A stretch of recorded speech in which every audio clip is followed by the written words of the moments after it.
উন্নতির জন্য আক্রান্ত পরিশ্রম করেছেন।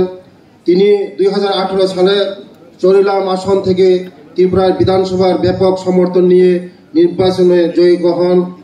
ঐতিহাসিক জয়ের পর শ্রী জিষ্ণু দেববর্মা রাজ্য সরকারের উপমুখ্যমন্ত্রী হিসাবে যোগদান করেন এবং অর্থ, বিদ্যুৎ, পরিকল্পনা, গ্রামীণ উন্নয়ন এবং বিজ্ঞান প্রযুক্তি বিভাগ সহ বিভিন্ন দপ্তরের দায়িত্ব অত্যন্ত নিষ্ঠার সঙ্গে পালন করেন। রাজ্যের উপমুখ্যমন্ত্রী হিসাবে তিনি রাজ্যের নীতি নির্ধারণ ও বিভিন্ন কর্মসূচি বাস্তবায়নের উল্লেখযোগ্য অবদান রেখেছিলেন।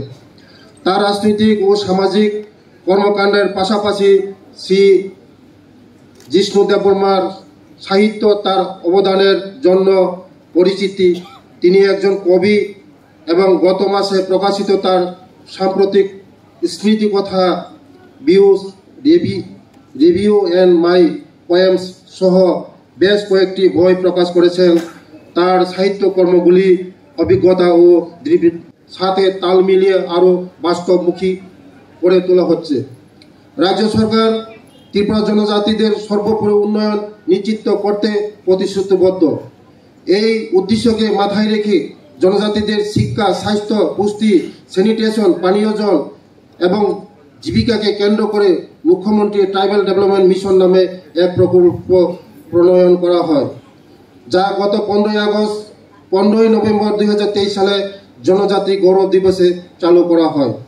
রাজ্যের জনজাতি অংশের পরিবারগুলিকে বিভিন্নভাবে সহায়তা প্রদান করা এবং তাদের অর্থনৈতিক উন্নয়নকে আরও ত্বরান্বিত করার লক্ষ্যে মুখ্যমন্ত্রী জনজাতি বিকাশ যোজনা চালু করা হয়। এই প্রকল্পের জন্য জনজাতি পরিবার, AOY, PG, ST হোল্ডার হাউসহোল্ডকে 25,000 টাকা করে আর্থিকভাবে সহায়তা করা হয়। ত্রিপুরার জনজাতি সম্প্রদায়ের